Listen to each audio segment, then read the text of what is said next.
Hey, and welcome to another edition of the Gridiron Fantasy Football Podcast. My name is Huck Breeze, and I am joined here by Scott Shaddick for the 2023 Gridiron Spooktacular. Scott, how are you doing? Cheers, sir. I'm doing pretty good. How are you doing today? I'm doing great. I'm doing excellent, and I would cheers you, but we're getting warmed up for a hell of a podcast here. I've got my Don Julio, and I'm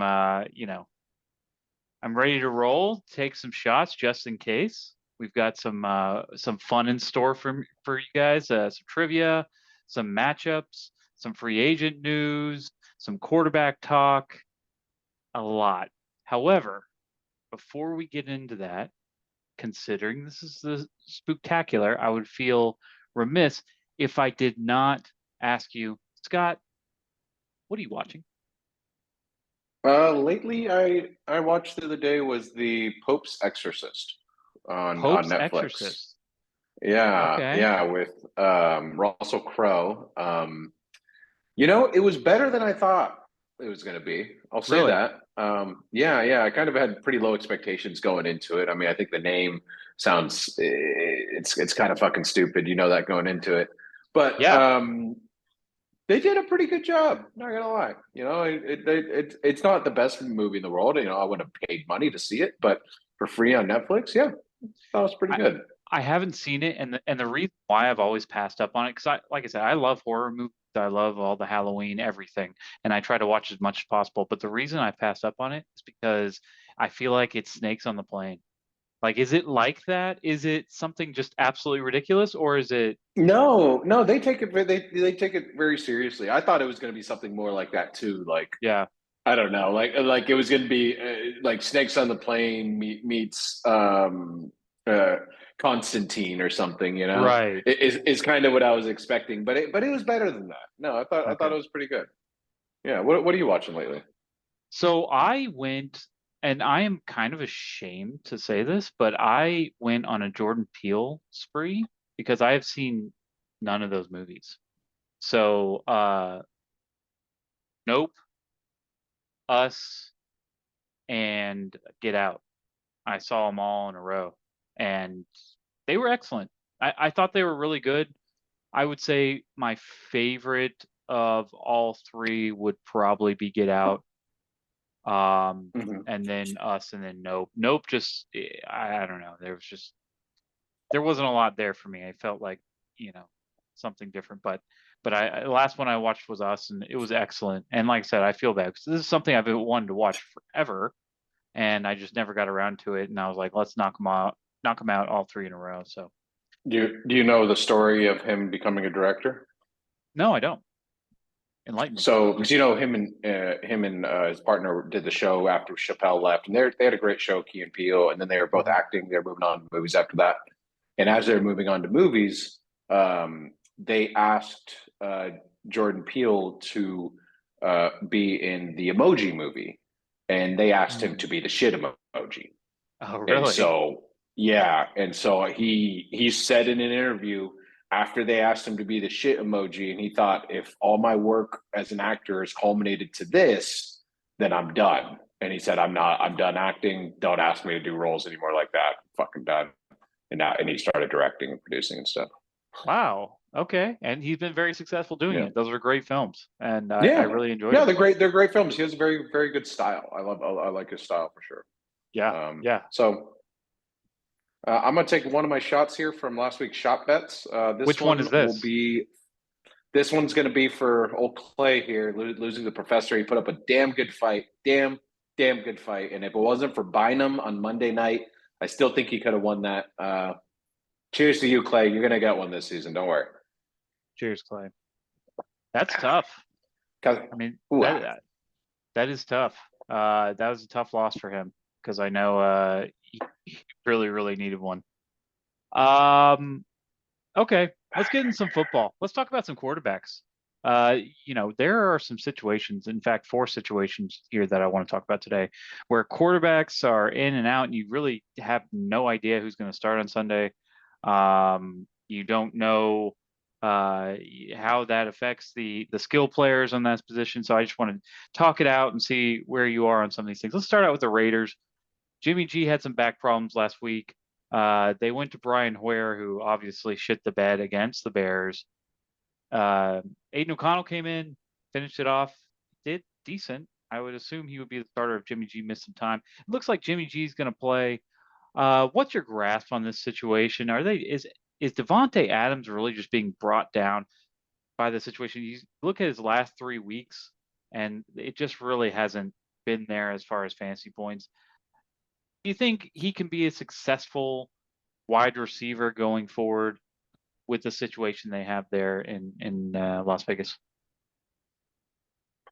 I honestly don't.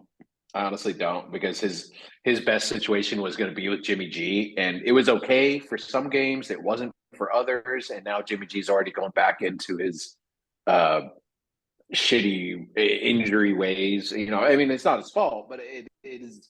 It's the story of his career. Basically, is that you're just waiting around until he nicks a toe or breaks a fingernail, and then he's out for multiple weeks or the rest of the season.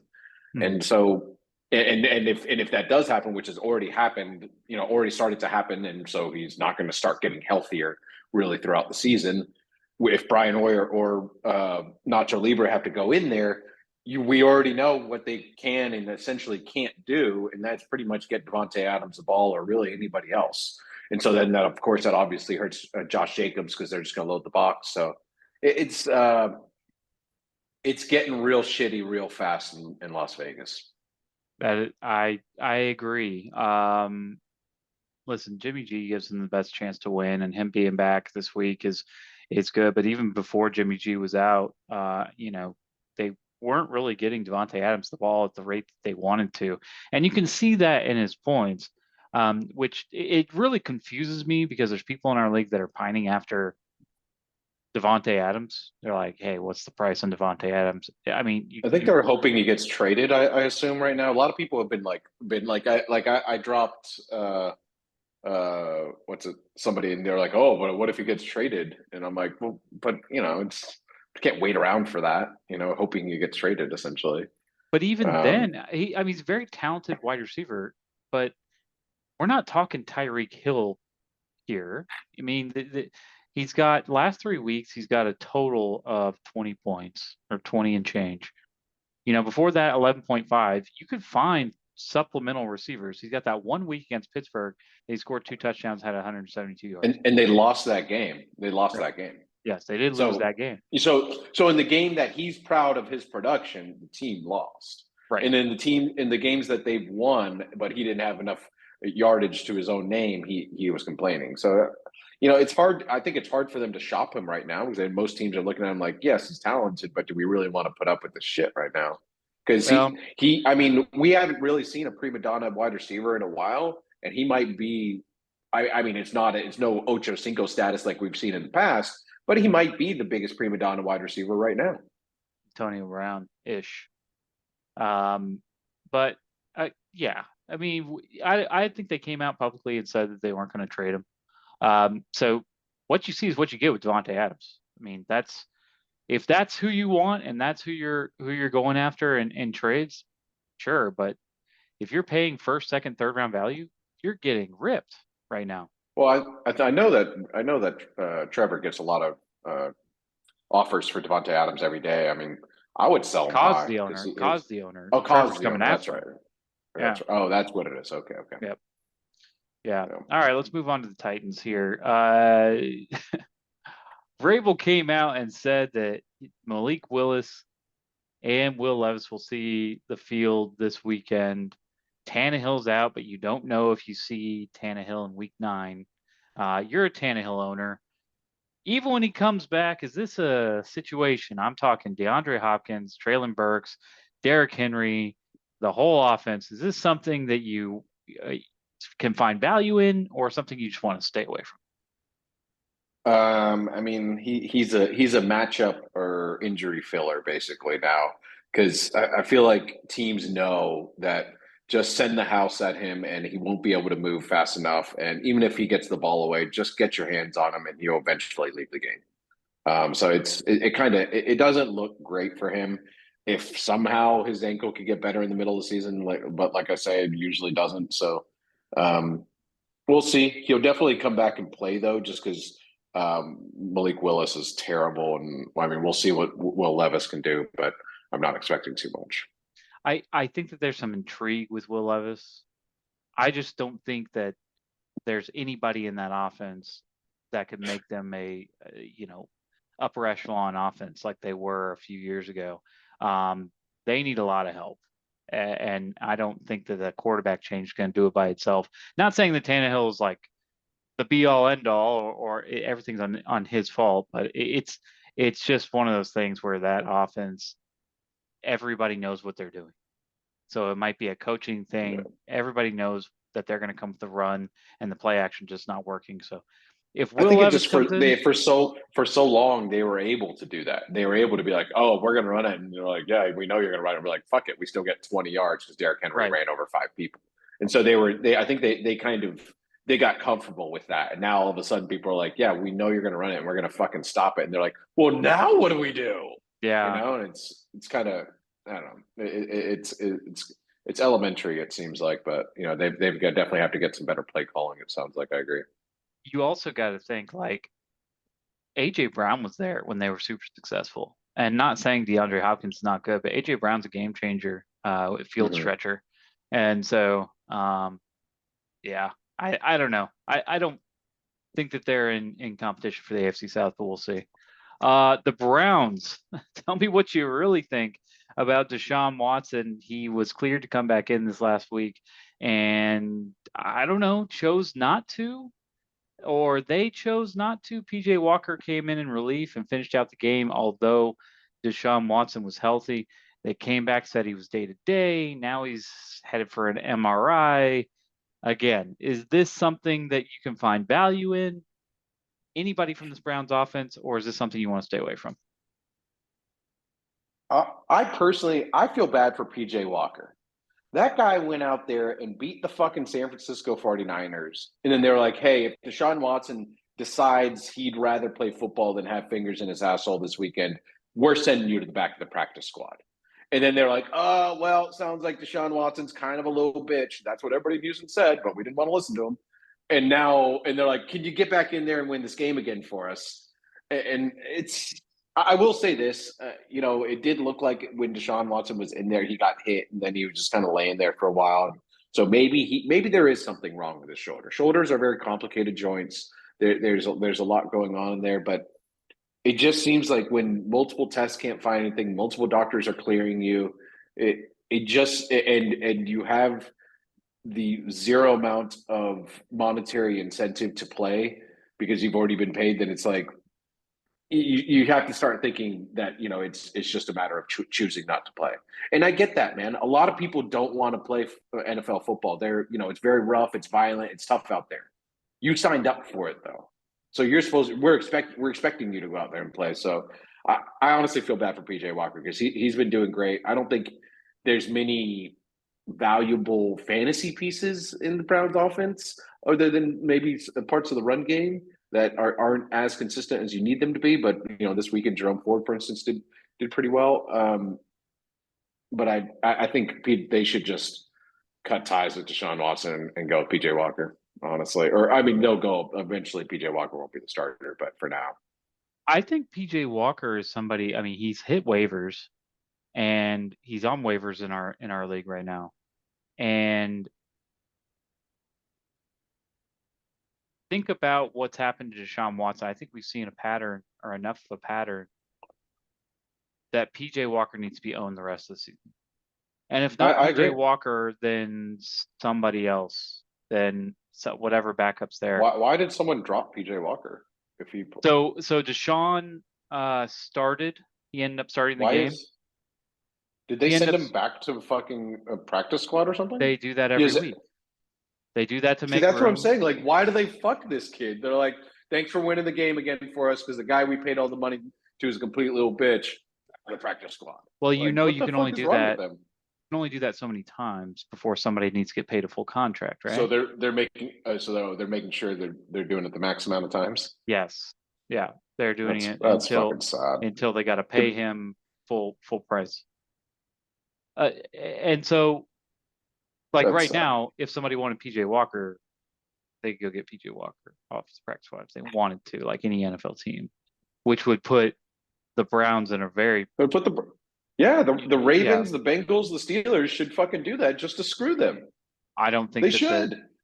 worth is Why not? We're because playing. You're playing to win the game. they And got a if you can rookie. fuck someone, you fuck them. They got a rookie who played in that game over PJ Walker, Dorian Thomas Robinson. He played awful. I mean, 3 Yeah, picks that. and Yeah, that's what I'm saying. Make them roll bad. with that guy. I just I you just I don't know. Well, That's crazy to me. I think PJ That's Walker. crazy. I don't think he'll clear waivers. I think somebody will grab him tomorrow. When he clears. But yeah, he probably needs to be held on to for the rest of the year, for the remainder of the year. Let's go to our last team here, the Bears. So old Teabag, Badgent came in and beat the Raiders this last week. Actually didn't Yeah. look too bad. One thing really stood out to me pregame. Well, a couple things stood out to me pregame. The first thing is that less than or about 7 months ago, I guess in January, he lost to, or he threw 0 touchdowns and 2 picks to the Colorado School of Mines in Division II. Okay, so he had a really bad game against the Colorado School of Mines, and now he was playing against an NFL team in, whatever. So it's crazy how the projection of a Division II or Division One college career can translate if you get behind an NFL liner with some NFL talent. He did okay. That was all right. It's not something I'm super excited about for him going forward. But yeah, as long as Fields is out, he's obviously should be owned. Um, How much longer is Fields out for? let's Is see. that known yet? I haven't really looked because I haven't really needed to look. Yeah, no But worries. I don't think it's too long. He's definitely not playing this weekend. Um, so he's going to miss multiple weeks. He's Everflus said he's just not there yet. Yeah. So he's questionable for week 9 against the Saints. I mean, what do you think of this offense? DJ Moore, they're missing 2 running backs, so it's a beat up offense. They're starting Deontay Foreman. Do you think Tyson Badgett is somebody going forward that will be a decent backup in the NFL, or do you think that's just a luck of the draw playing against Raiders? A decent backup, yeah. A decent Mm, backup he could be because he stepped in. Nobody has any real tape on him in this offense. No one really had any real tape on this offense in general because Tyson Badgett probably actually was the first person to go out there and actually, follow through with the plays as they're designed, as opposed to just sitting there and waiting to run the ball himself or something. So, it's the first time people were like, "Oh wow, that's what that play action is supposed to look like," instead of running around in circles for 30 seconds and running for yourself for 50 yards. mm, So he looked pretty good, and that's what happens usually. Like I said, when you don't have any tape on a quarterback in an offense, is that they might look pretty good first little bit. So as a backup, he could definitely come in. Then if Fields comes back in a week or two, then he'll be fine. They also leaned heavily on the run game and had success in the run game. And honestly, in an offense, if you're having success in the run game, then you can do whatever you want. It really yep. doesn't matter. Yeah, no, So I definitely agree with that. Yeah, I don't know how this offense. I mean, you look at Fields when he was there, that offense wasn't something you bet on with him. How are you going to bet on him with Tyson Badgett going yeah, forward? I think that's a very troublesome spot for Danny, uh, having that connection with him and DJ Moore. Not saying DJ Moore's just going to get ignored because I think his target share went up with Badgett, but it's just I just don't see it being successful going forward. All right, let's lighten the mood. We've been talking about some negative spots. Let's lighten the mood. I want your favorite part from week 7. I've got a few favorite parts. There Okay. are a lot of things that happened this weekend. I think there was another great example in multiple games of just any given Sunday or any given Monday. Mhm. The Minnesota coming and beating San Francisco, 1-4 Vikings beating the 5-1 San Francisco 49ers. That I thought that was awesome. I love seeing that the Philadelphia game versus Miami, that it was defense really that won that game. And and like I always say, defense wins championships. And if you look at the other Miami games, defensive coordinators are lining up against Tyreek Hill, press man coverage with no safety help over the top, and they go, "Oh my God, he burned us and got 300 yards in the first quarter," and it's like, is he that good, or did you just not respect his talent and defended him like a complete jackass? So it's nice to see, some people like coming back and playing well. I mean, I have no like for the New England Patriots at all, but I did like seeing them play Buffalo well because Buffalo's always supposed to be a Super Bowl favorite past couple of years, and New England's been doing terrible, but division games always matter. Division games are always different. They know each other more, and they're going to play each other hard no matter what the records are. So that was awesome. The Browns versus Colts game, I mean, Minshew, I thought he was going to win that game. I thought he was going to win it, Yeah. but Miles Garrett took it. Miles Garrett had just a crazy game. So there were just amazing highlights from that. And then obviously the Steelers and Rams, I think everybody picked the Rams. I don't think I saw a single person pregame pick the Steelers. And so, again, another any given Sunday moment where it's like, yeah, in and to me that it's part of like that. This is kind of old school Steelers football. If we win 3-0, fuck it. That's a great game. We won. I don't care. I don't need style points. And they beat the Ravens the other week, but it was only, it was a low score. So they're just like, oh, whatever, they can't do anything. And, it's because they stayed in the game. I think the halftime was 9-3. And I was like, hey, this is a winnable game. This is all we need. For it to be a one score game, we can be in it. And so that just a lot of things that were great this week. And even Green Bay losing to Denver. That was good Yeah. because Jordan Love has looked so good. Jordan Love, blah, blah, all this shit. And we got a little bit more tape on him. All of a sudden, defense is starting to catch up. And this was supposed to be literally his easiest game of the season. The Denver Broncos defense is terrible and all this shit. They held him to 17 points and made him look like a chump. It was, it's beautiful to see. It really is. So a Right. lot of great things this weekend. Obviously Taylor Swift and Brittany Mahomes doing their little dance was fun to see. I think I've seen it about 5 million times now. Was it What fun do to you see? think? I mean, Was that fun to see? I hate that shit, dude. I hate Mahomes. I'm sorry. I know she'll probably never see this, but I can't stand her face and that stupid. Like, I don't mind Taylor Swift. Like, that's fine. But sounds like the you got issues, man. no, I just that one video where he goes, "What's my cheat meal?" and she goes, "Fried chicken," and he goes, "Mexican food." I'm like, God, you're just an idiot. But anyway, that's beside the point. My favorite moment is a little bit more simple. I know usually I talk about football in depth, but it was Jameson Williams getting 6 targets and 0 catches and two balls bouncing off his face mask. Listen, I love Jameson Williams. I thought he was going to be great. I know he missed a lot of time this year with the gambling suspension, but getting 6 targets and catching 0 of them against the Ravens, that's just that is funny. You love to see, it's great because on Yahoo and all these other sites, they give you a target section now, and you can see that zeros across the board, but the 6 right there, that's great stuff. That's golden. Um, yeah. Free agent frenzy. I want some people. Now we're getting to the nitty gritty. There's no buys this week, so there's not a lot of people who are going to spend a ton of moves. It was said that there wouldn't be a bunch of trades. However, we've had 3 trades today, the first day in week 8. Um, let's do offense, defense, free agents, and we'll talk a little bit about these trades that went on today. So, do you want me to go first? Or you want to go? Yeah, you go ahead. All right. So today, Zach Ertz went out. Zach Ertz, it wasn't a particularly attractive tight end in that offense. However, he was blocking somebody that might have been attractive and taking work away from a guy named Trey McBride. I think Trey McBride, without Zach Ertz there, slides into that top 12 tight end situation, along with Taysom Hill and some others that are right there on the fringe. but Trey McBride right now is free and somebody who is super talented and got a lot of work last week when Ertz went out.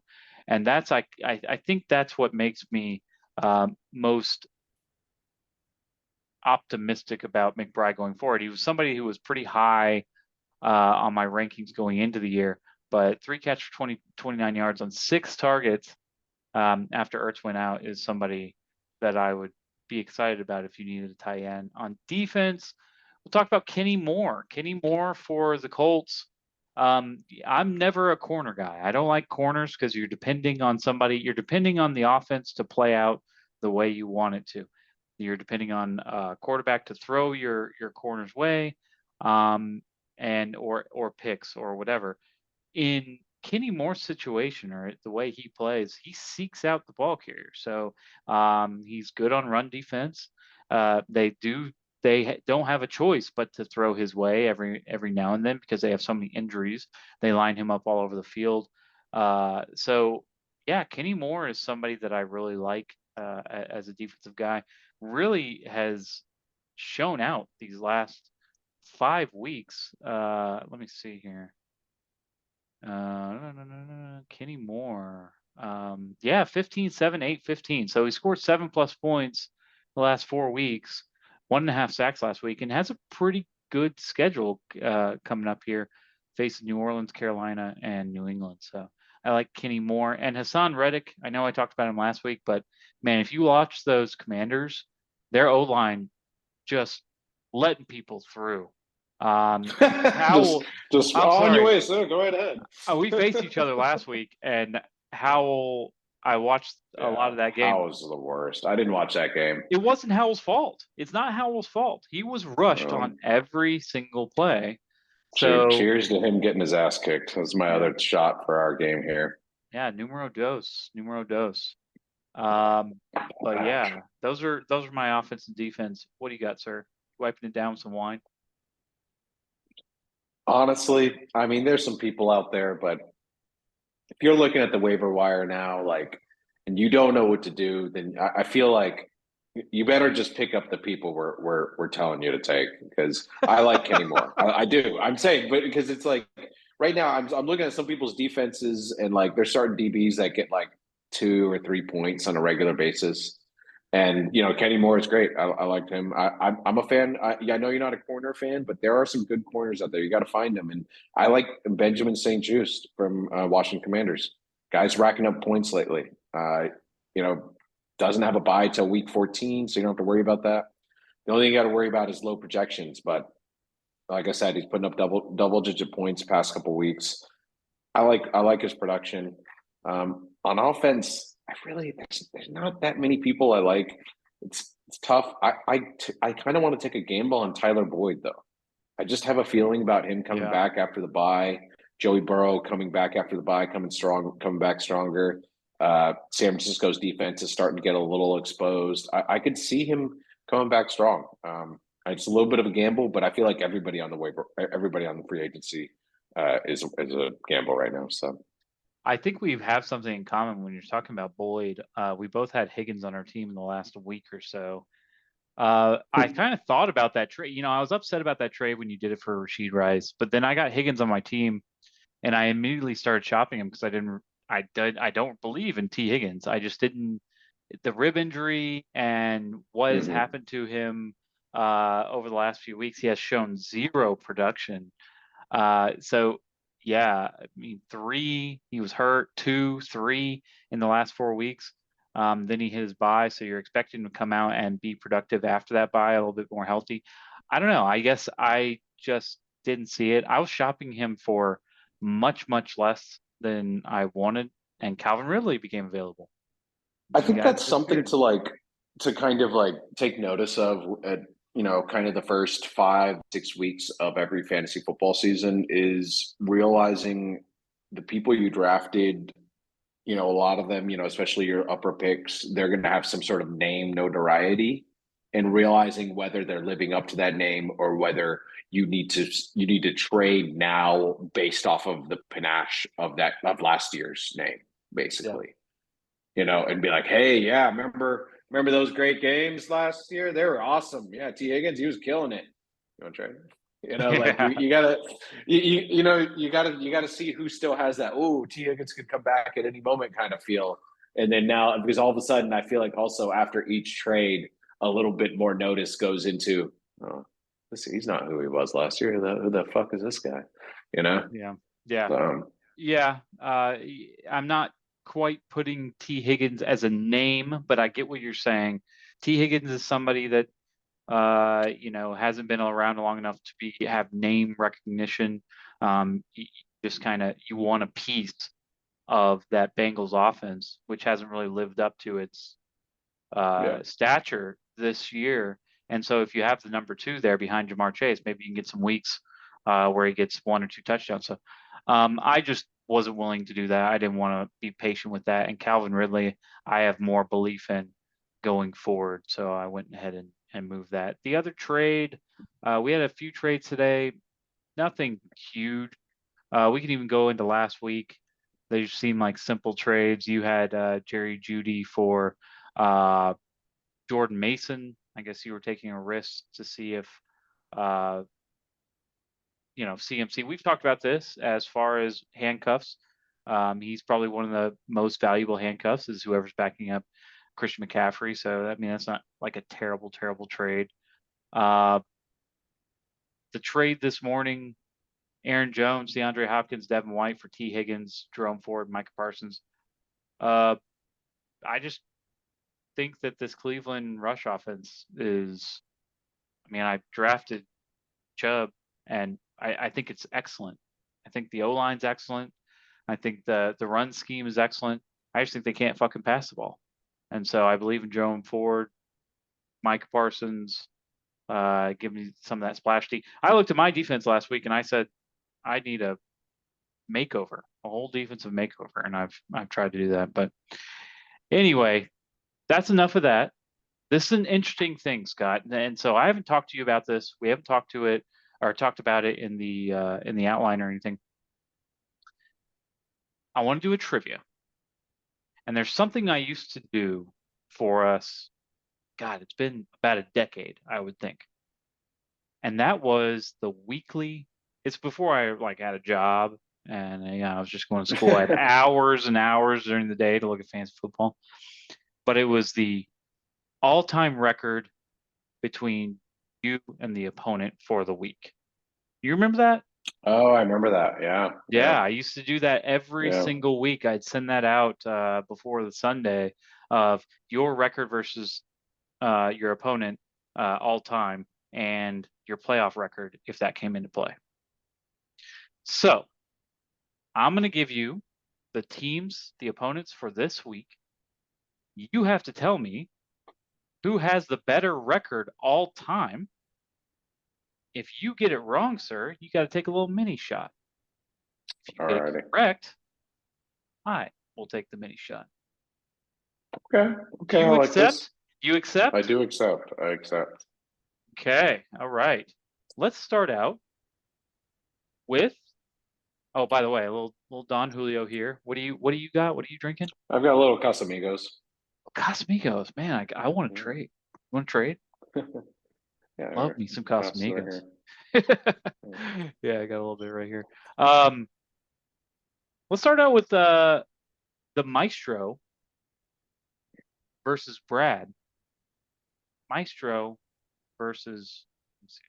I always forget his fucking name. Breadbasket. Um, All-time record. I'm gonna I'm gonna go with Maestro on this one. Incorrect. Oh, Incorrect. really? Michael Killing me, is Michael. 8-10 versus Brad, but has beaten him twice in the playoffs. He is 2-1 Oh, when it counts. When it playoffs when it counts. counts. When it counts. He was very good against him early. I think Brad has gotten the better of him in the last decade or so. Wow. Wow. Next up, Chester A. Arthur against Unicycle Polar Bears, Max versus Cameron. Who do you think the all-time winner of that is? I'm gonna take the Hearth on Max Chester A. Arthur. That is correct. Max is 7-4 against Cameron all time, 0-1 Nice. in the playoffs. Ooh, Cameron's got him when it counts. Cheers. All right. Woo! Woo! Next up, the Fupa Slayer versus Notorious. I'm gonna go with the Fupa. Got to go with the Fupa. He's got it right. This is the most dominant matchup of all of our matchups. Really? Fupa is 10-5 against Danny all time. 10-5. Fupa. Cheers. Get it, Fupa. Cheers.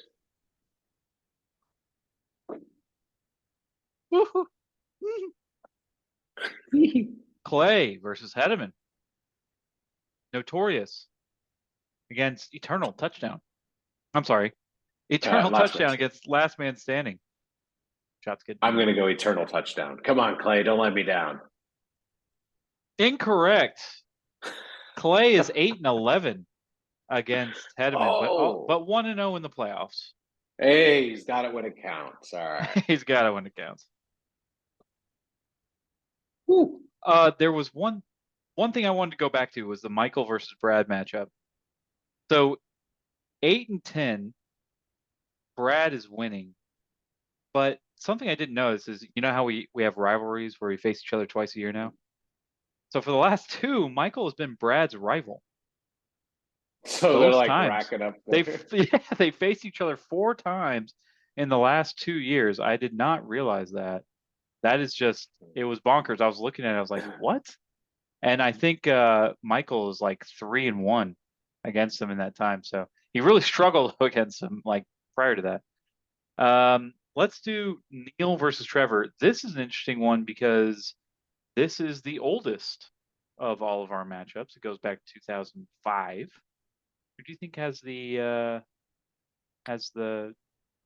advantage here? I'm gonna go Disco Lemonade, Neil. Disco Lemonade is correct. 11-9, 1-1 in the playoffs against each other.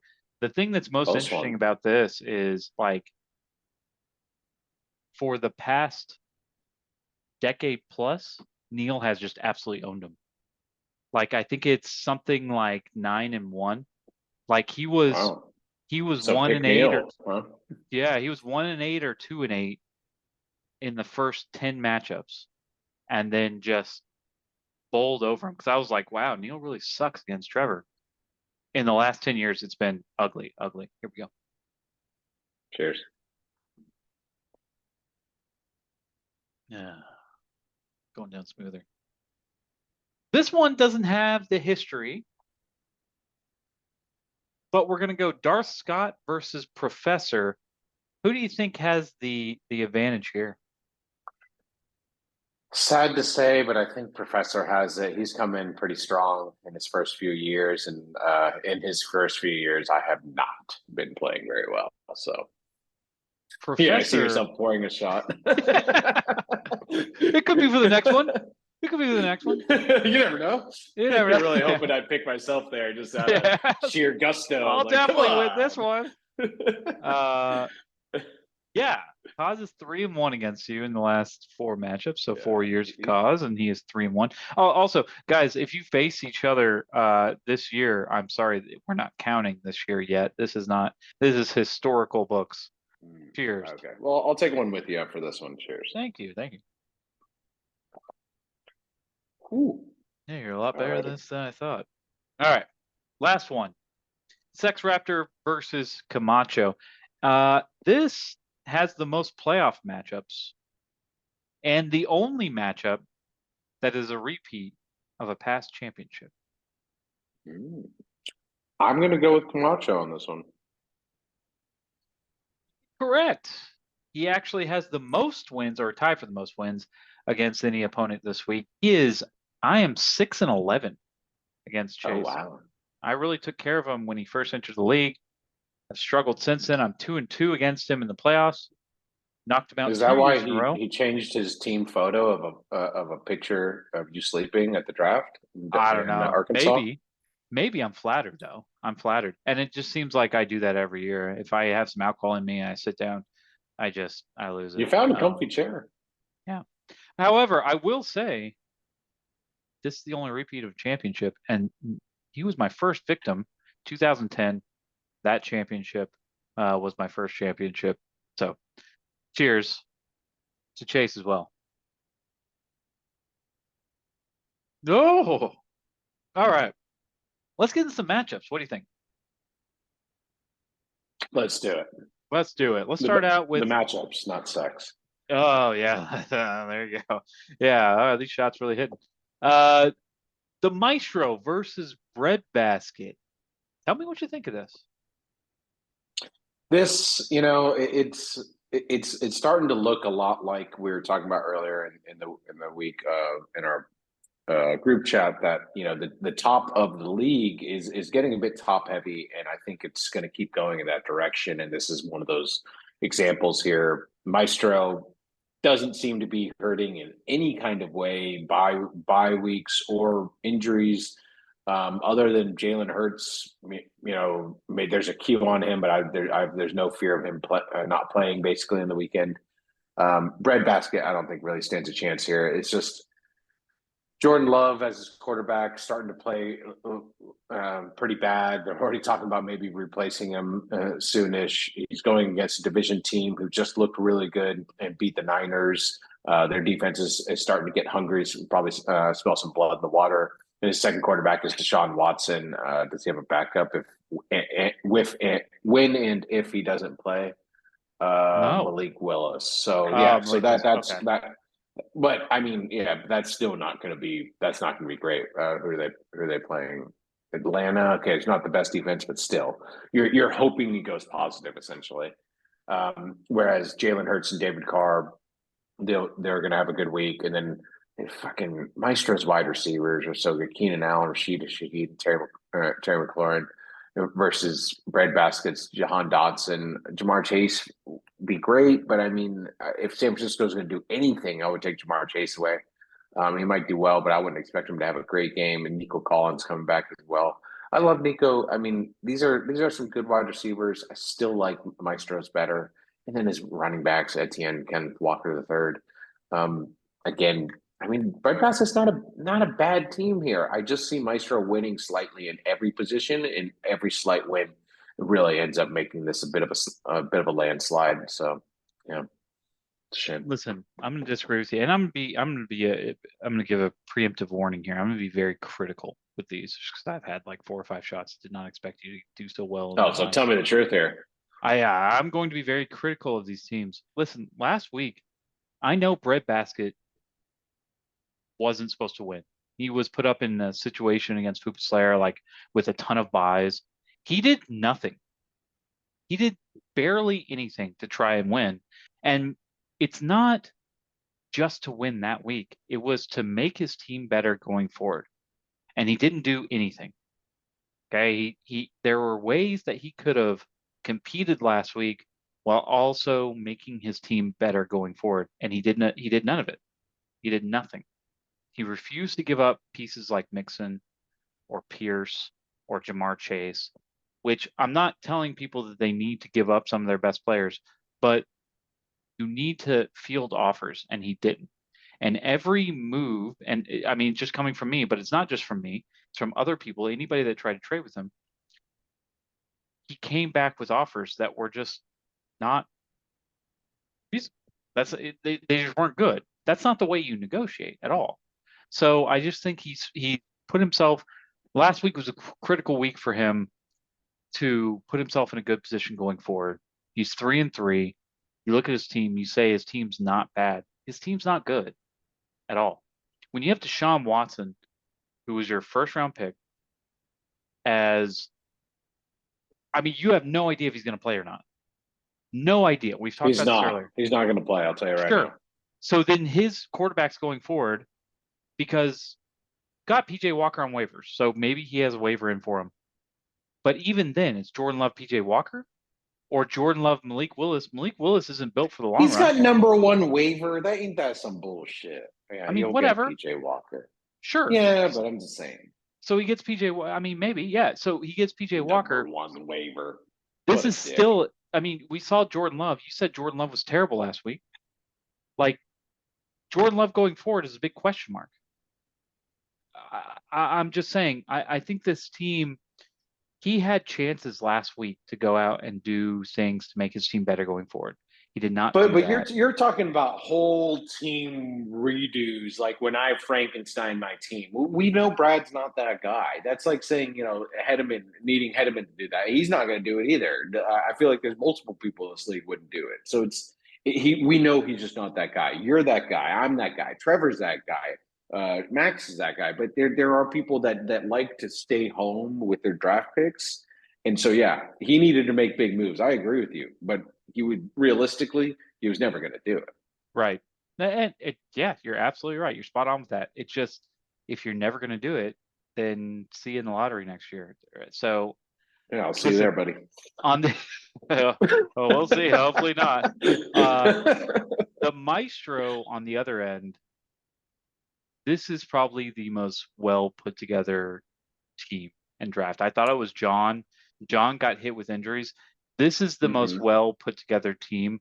The fact that you can't even approach him with a trade for somebody like Mostert, Gabriel Davis, because he just doesn't need anybody. There's no chink in the chain, man. There is no chink in the chain. He may need some maybe wide receiver 2, 3. When you got Scary Terry as 2, like that's pretty good. 3 is Rashid and Gabe Davis. They're still very, very good. But he could find some people. He could find some people on the waiver wire and not have to give anything up. Correct. So. But what scares, and so, I mean, you can see, I'm going to pick Maestro this week, but I just want to talk a little bit more about Maestro. This team. That's why I jerk him off a little more, guys. Hold on. No, I'm not jerking him off. Yet. No. Oh, there it is. No. No, please. You're almost there. Yeah. A little more.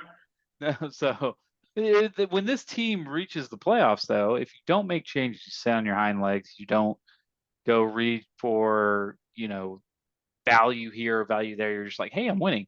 That's very Michael-esque. That's very Maestro-esque. I'm winning. Let's keep it together. That first round of the playoffs, that second round of the playoffs, done. I agree with. If you can't adapt. I agree with that, and that you do have to follow and make sure that your players are on teams that are playing hot in late November and December, because the teams can play well, but they're not going to be super hot all year long. Really, you don't see that very often. Is all. And if you do, if they have been playing that well all season long, guess what? They're going to bench their best players in the championship. Yeah. And you're going to get fucked in a whole different way.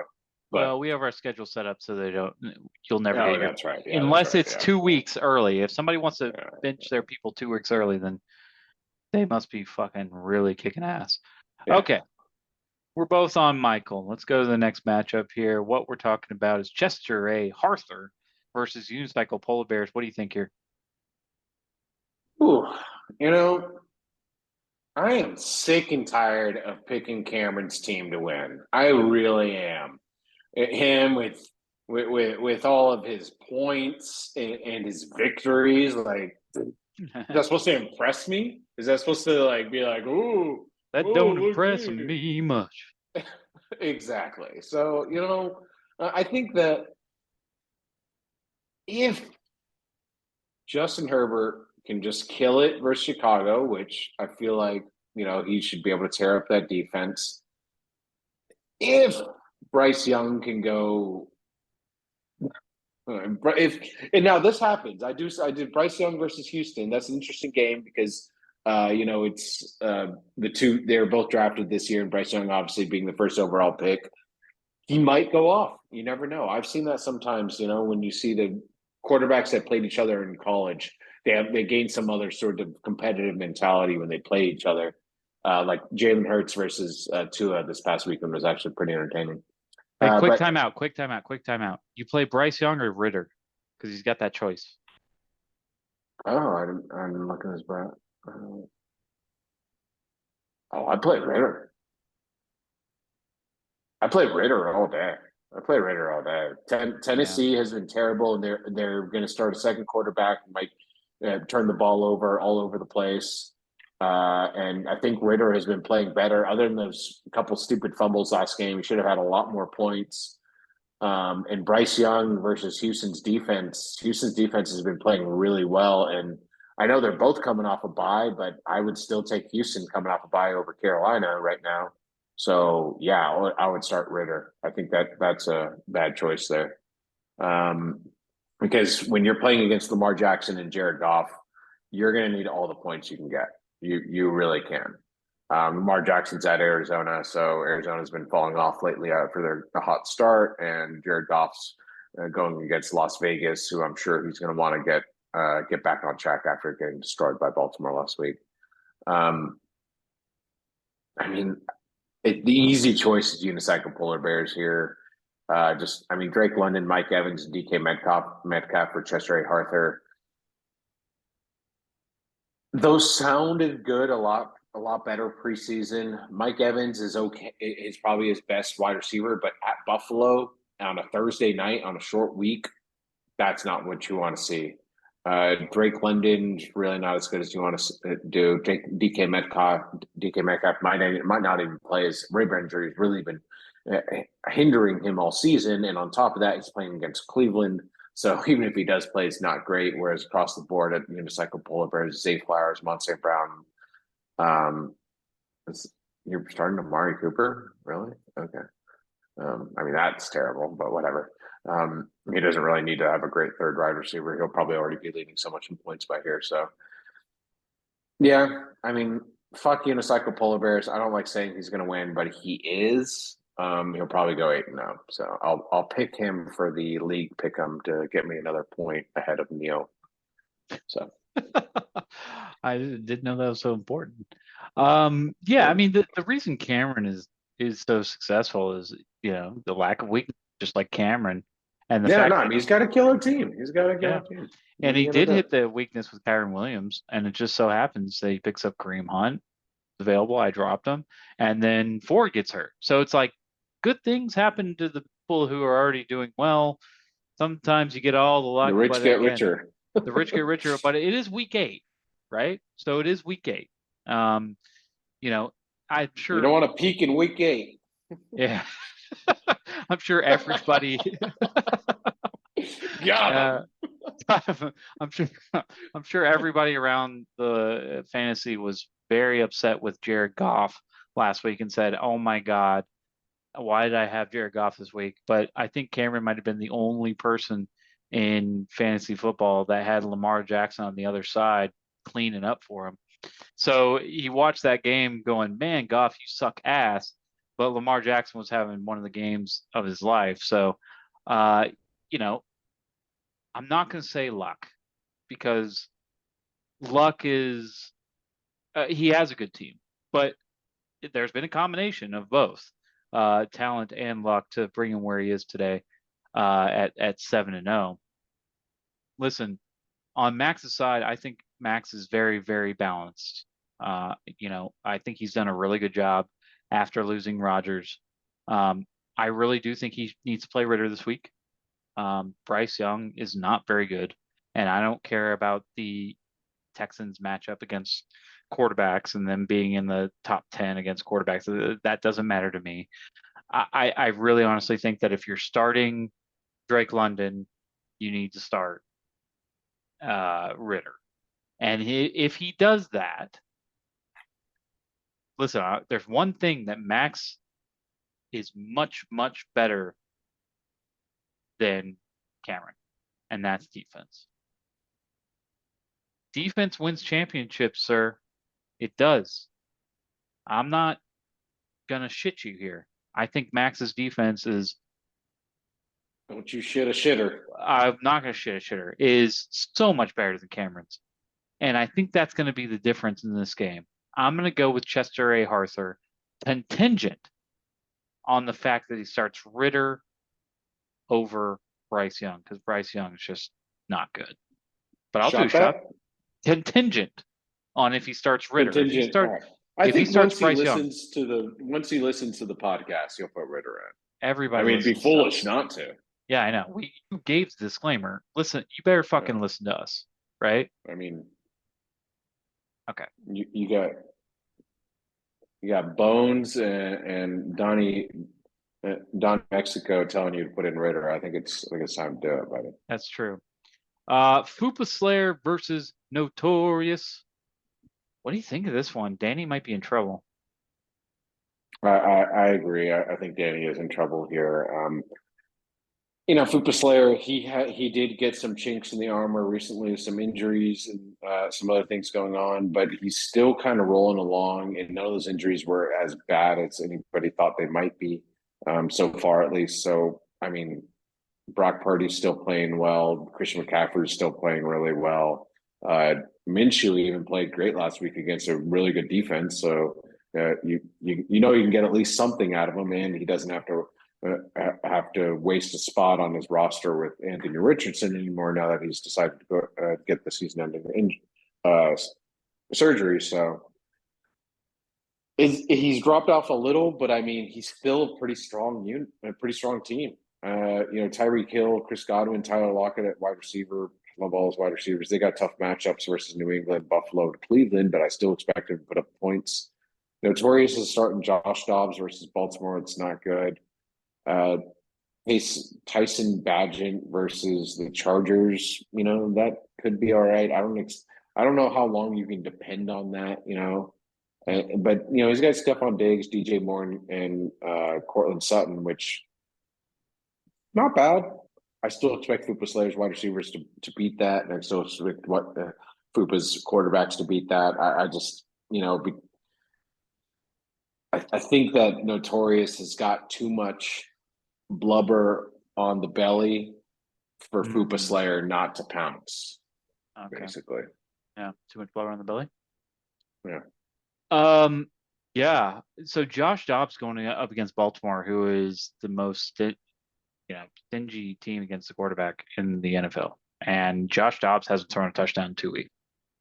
I don't get where Yahoo's pumping out 17.36 for Joshua. Wow. I don't understand that. That's nuts. Josh Dobbs has really impressed me this year. He's really played above his skis. Like weeks 2 through 4, I'm like, man, pumping out 29 points against San Francisco, that's great. He's come back and put 9, 9, 13 on the board. Again, no touchdowns in the last 2 weeks, 3 picks in the last 3.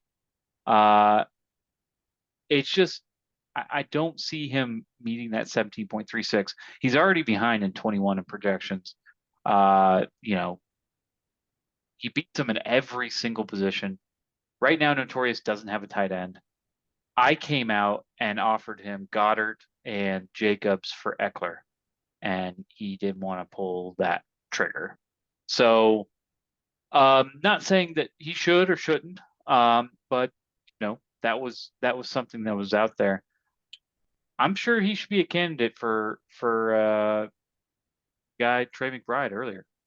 But other than that, yeah, I don't see him maybe on defense, but John has really cleaned up his defense. I like Hicks. I like Greenlaw. Ford was a decent acquisition. And I'm not saying it's the best. This is not a great defense by any means, but it's better than it was. So, if you're talking about overall, just real quick, if you're talking about overall fantasy points, that's the season. Reek's number 4. Yeah. Like there's Tua, Mahomes, Josh Allen, and then Tyreek Hill. So John, that was like one of the steals of the draft. I really think Foop Slayer's not as good as he was by any means, but he's all right. I'm gonna take Foop Slayer in this one. I think we both agree, right? Yeah. All right. Eternal touchdown versus last man standing. This is an interesting one. I know who you're rooting for, but who do you think is going to win? This is the matchup of the week. This Oh, one right here is going down to the wire. Eternal touchdown. Oh, baby, he needs to win and he needs it bad. Last man standing's just aching to give it to him. He's just begging to give it to him. He's starting to Kirk Cousins versus Green Bay. He's starting Dak Prescott at the Rams. I mean, eternal touchdowns just he's gotta take it. It's right there for the taking. Just go. Just fucking get it, man. You can do it. I know you can. Uh, I'll take eternal touchdown blind on this one. I'm betting on the baby. I know you got it. You just get out there and get that W. Just sometimes I win, think baby. sometimes I think Clay just loses on purpose just so you can drink every week. Fuck I think no. I think Cheers to Clay. that, though. Yeah, cheers. I think Clay. We talked about Cameron's luck and how it's been pretty fortuitous for him. Clay is the opposite. I mean, Clay put up a pretty damn good week last week and just got beat by Mahomes, who just came in and kicked his ass. I've thought about this. It's really tough to accept any trade. Not that Clay's going to trade, because I've talked to him about different nuances of what Yeah, he would he like to really do with. doesn't want to. He doesn't want to Puka Nakua and all these different things. I really think he's just like fuck fantasy or something this year. It just says, hey, I don't want to fucking trade. Um, I don't know it's what it is because Clay in other years has been somebody who's been all over the waiver wire, all over trading, all over, all that sort of stuff. And this year, 0-7, doesn't want to touch a thing. I don't know if that's a strategy or what's going on, but you know, again, a lot of luck has not gone his way. Stevenson's been shitty. Williams has been shitty. Trevor Lawrence has really played up to his stature there. Gino, he's been in some weeks, and some weeks he's just got shit on. Um, Listen,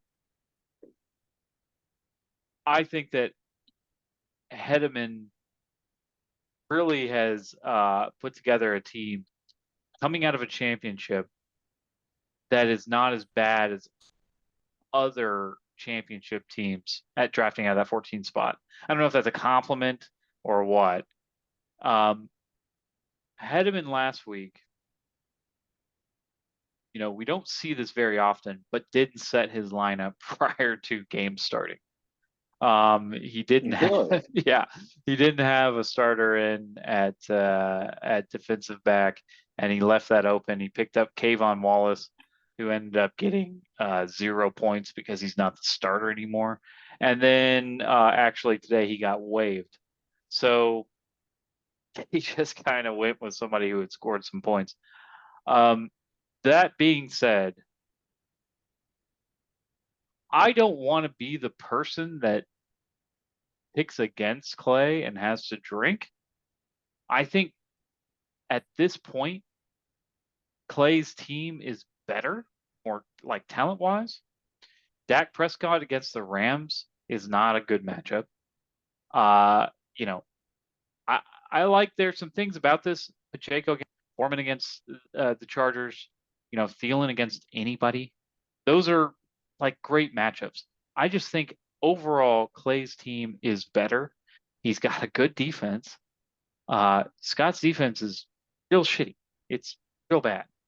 And so Yeah. I'm gonna go with Eternal touchdown as well. We're both gonna pick him. That means we're gonna give him enough power Wow. that he can come in and get his first win of the season. So Here's the boost, congratulations. Clay. Here's the Here's the boost. boost. Congratulations, Clay. And sorry, Scott. I mean, I don't know. I don't know what to say. Let's go on to the next matchup here.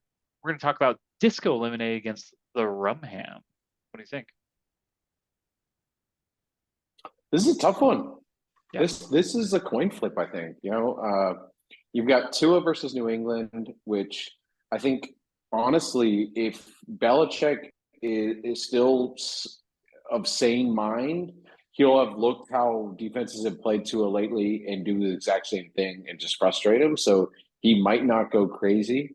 CJ Stroud coming off a bye at Carolina, I expect CJ Stroud to do pretty well.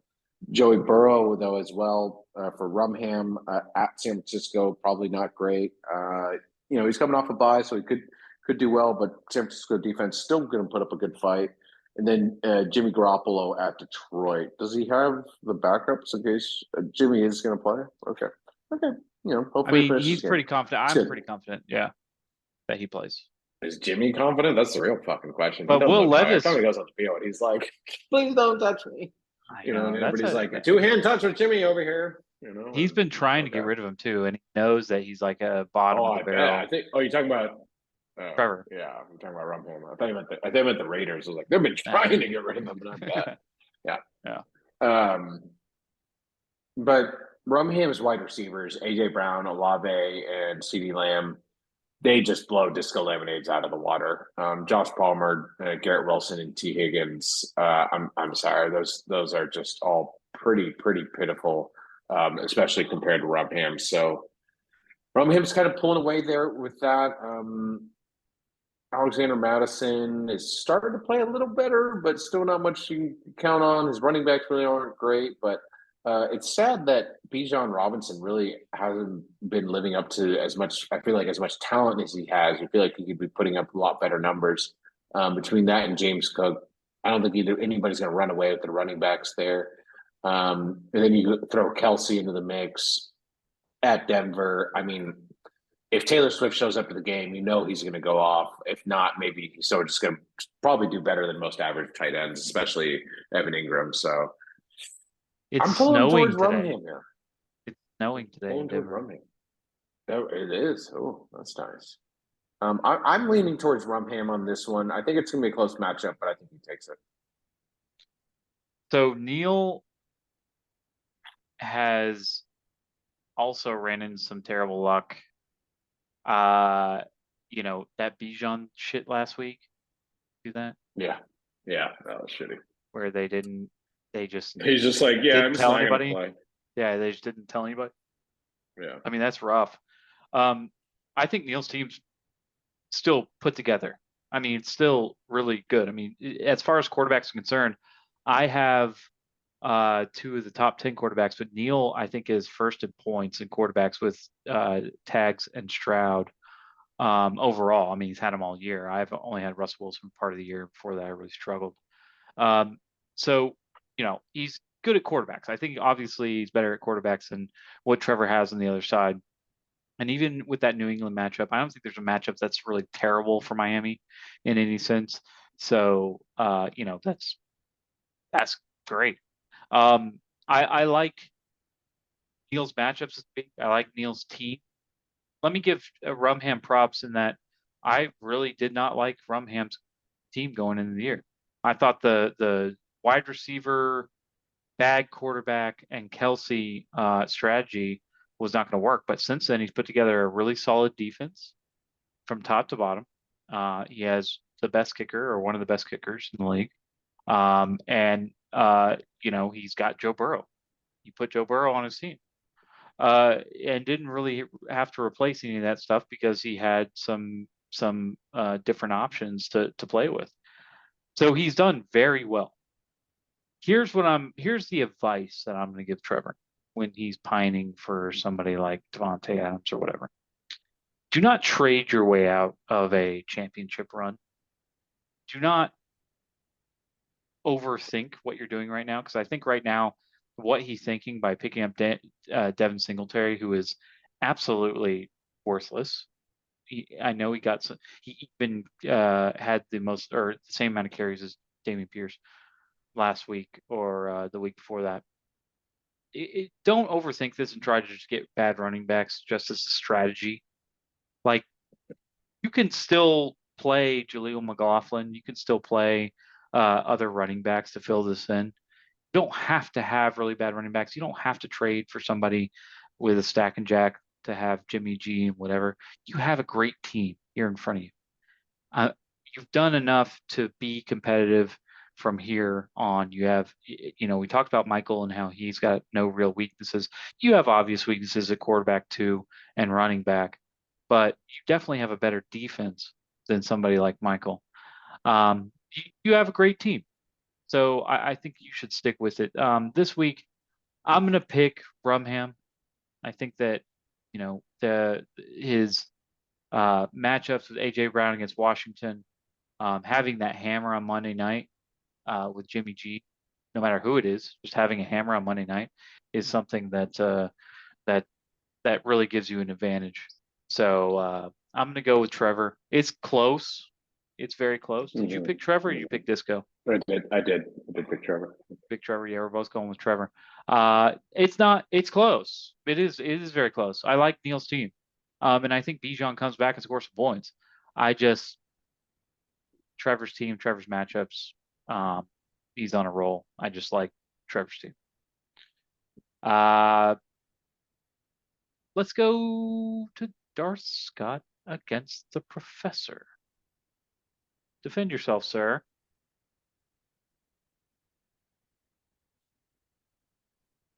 I need shit to go my fucking way. That would be great. But he's got Patrick Mahomes at Denver. So he put up 49 points last week. I'm assuming he'll put up something similar. Who's his other QB? Zach Wilson, I guess he'll put him in here in a minute. He just hasn't moved him in there yet. I mean, So I Wilson at the assume it'll be Giants. Daniel Jones. Is I Daniel don't know. Jones supposed to play this week? I Doesn't thought matter. If I he haven't heard doesn't I haven't play, heard him play. doesn't play, Tyrod plays. You play Tyrod. It's Tyrod in.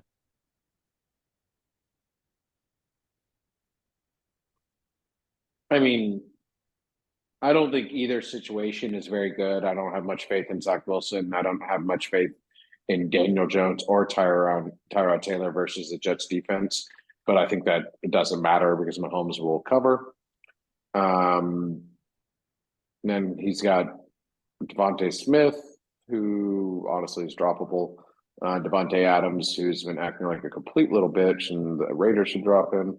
And Elijah Moore, who I didn't even know was a fucking player in the goddamn league. So wow, that's the biggest crap load of wide receivers I've ever fucking seen, Professor. Wow. Congratulations on that one. Why don't you just keep those guys starting this week, please? Rashad White, yeah, he looks like he's okay. He's rosterable. That's congratulations. There we go. After Mahomes, it's the first one so far. You know, Chuba Herbert. I remember dropping his bitch ass. So hey, man, this is going really well. Keep these guys going. This is fantastic. Um, Dalton Kincaid. Hey, you know Dawson Knox just went out, so he's actually pretty good. I have no shit to talk about him. I like this starting roster so far for Professor. I'm going to go ahead and change my pick back to myself over here. And I'm liking myself this week. I'm liking it. I think that it's going to be a very competitive game. Professor's starting a bunch of crap just like I am. So, hey, man, let's go. Let's go. Cheers to that. I need a win. Cheers. What do you think?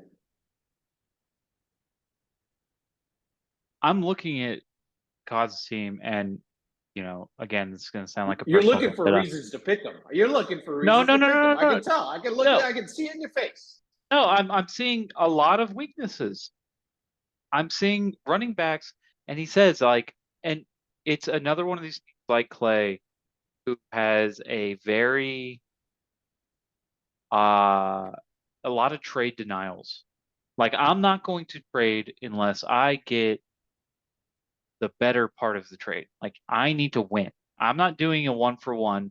I'm doing a 2-for-1. Like, that's the only way I will trade. And I think that's left him with some of these bad picks, like Daniel Jones, like James Conner getting hurt, like whatever, and him stuck with them.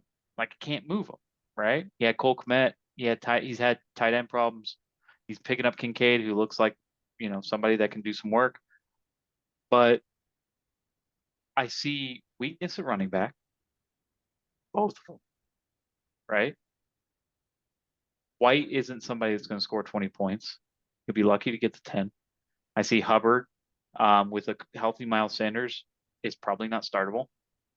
I see a underperforming Devonta Smith, underperforming Devontae Adams.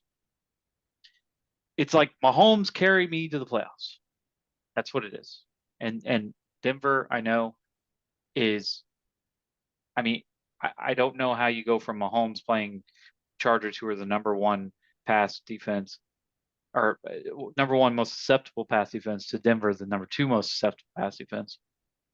That's great for him. I'm just Yeah. saying your team, defense, offense, is more balanced. And in the end, he's going to bring some people in to out project you, but I'm going to pick you because I think you have balance at every single position.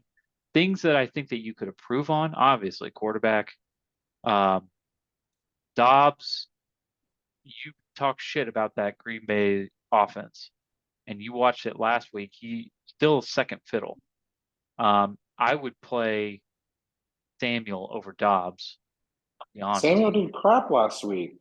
And I know. Philly's defense is so good. No, they're I not can't against I the can't receiver. start two Second I most can't points against start the two receiver. people. Second most points against the receiver. That's a very good matchup for Samuel. Dobbs against. I know they've been. I'm not. Listen, I'm just saying you got to fit in Samuel somewhere, and I don't know if it's going to be It would be Johnson. Dobbs. Dobbs would be the Right. odd guy out. Yeah. I don't like Dobbs' play. I don't see him being somebody that gets 8 catches. He's going to be 2, 3, 4 catches. If he gets a touchdown, he's touchdown dependent. Your running backs are much, much better. Your defense much, much better. Well, I won't say much, much better. It's a lot better, especially at deep. Um, so yeah, I really think. Did you see the Rams released Brett Maher today? Just like every other fantasy team, Yeah. the owner plays fantasy. There's like, I cut him from my fantasy team, cut him from the fucking real team too. Yeah. Get this guy the Yeah. hell out of here. And that was Yeah. no, that was tough. Like, they were playing the Steelers last week, and he's my kicker, so I was rooting for him to miss the kicks, and those are the ugliest fucking knuckleballs of a kick I ever seen. If you see the kick come off and it is sideways, that kicker sucks dick all day trying to kick, man. Don't get that guy the hell out of the building. So they Yeah. they did that. They did that correctly Yeah. because that Santos. was fucking terrible. I Like remember that was Santos just like zero skill, zero technique. You was have no pushing business being left. here.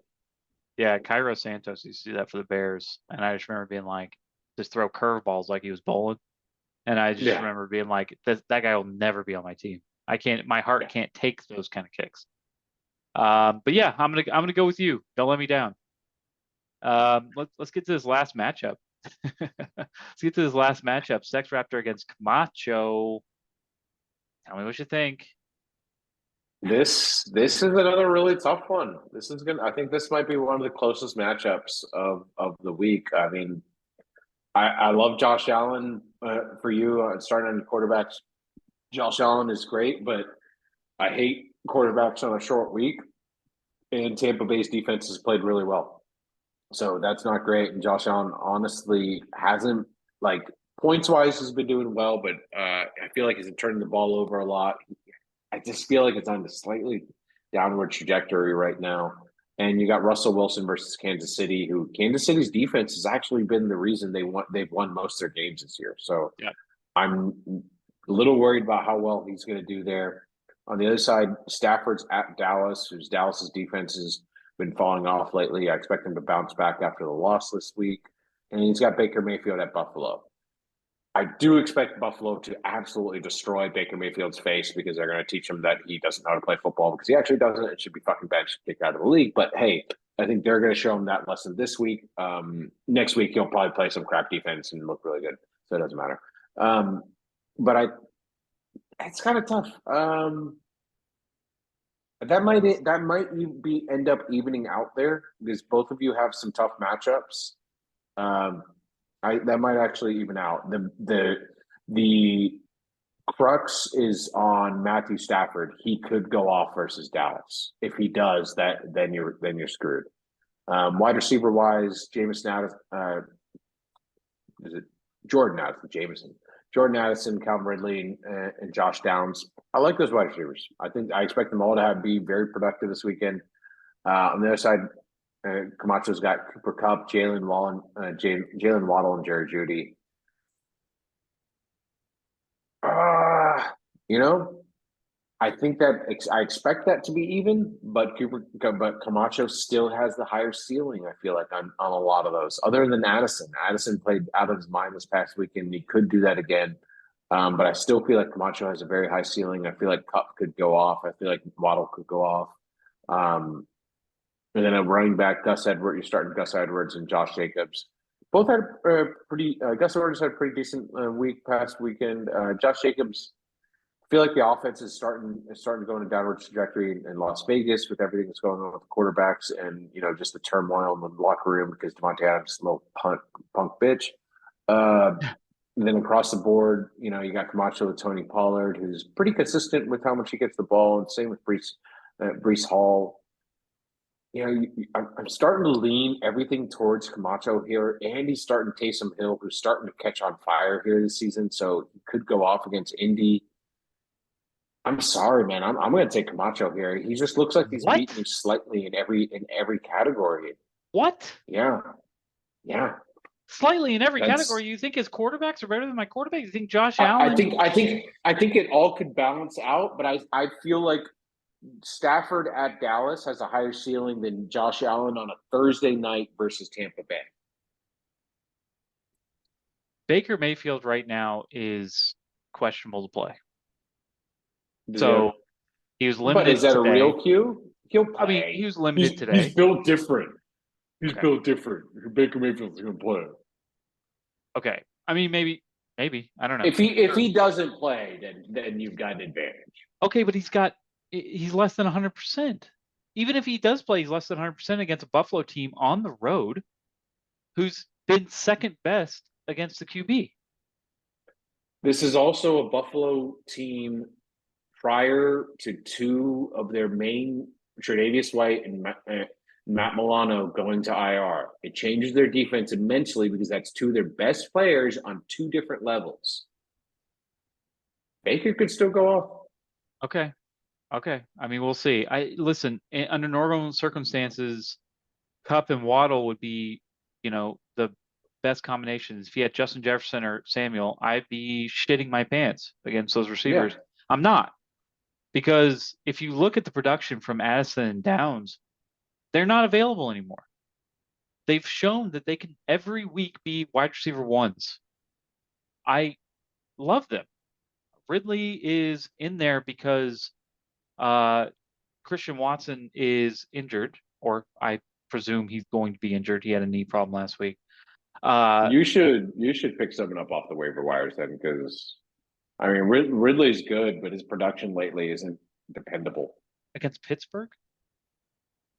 He might do well. All right. Pittsburgh, come on, Pittsburgh. They're gonna. I know they let up touchdowns to wide receivers. I know. I traded away Aaron Jones. I'm taking Gus Edwards against the Arizona team. I think they're going to try to run the ball a lot. And also, Gus has been pretty productive lately. I know he's really did clear 6 points up until this last week. Where he scored, had 64 yards and a touchdown in that big old catch. But yeah, I like Gus as a running back 3. Josh Allen is the second most points in fantasy. Okay, I have the best player in the matchup. That's clear. Some of his projections at running back stand out. I don't think that they match that. I just don't. I don't believe that Pollard and Hall match the 27-point projections that they're getting right now. On defense, Chase had terrible luck, so his defense looks like string beans. I've put together, I think, a pretty damn good defense. TJ Edwards, Micah Parsons, Cashman, those guys come out and put up some points. I like my team. I like my chances. I like the fact that Chase's luck has betrayed him. And I think on Thursday, you're going to be changing tune that when Josh Allen comes and punches Baker Mayfield in the mouth and I'm winning by 20-something points, you're like, damn, why did I take a shot for Chase's? That's it. We'll see. That's all I got. Thanks, guys. I appreciate it. I hope you enjoyed our visual here. I hope you enjoyed our banter, our shots. We are going to get back to our families now. We were probably going to be really pissed off that I got paint all over my face, and then I've taken like 5 or 6 shots. But good luck, everybody. Anything else from you, Scott, this week before we go? No, just looking forward to the games this weekend. I'm heading to Pittsburgh on Friday to go to the Steelers Jags game. So Ah, so so far my wife has told me don't bring the mullet with you. I might sneak it in there. Who you have knows? to. You have to. Um, I know. I just feel like if I'm out there all cheering and mulleted, I'm gonna get on TV, right? With a beer, yeah, With a for sure. beer and just no Yeah, shirt on. Like I yeah, mean, how could they absolutely. not? So, Yeah. we'll see. So hopefully we see me out there. But good luck to everybody this week, and yeah, looking forward to some football. Yeah, say hi to Ridley and Boswell for me. Really look forward to that. All right, guys. Thanks a lot. I appreciate it. And we will talk to you guys next week. Same time, same place. Boom.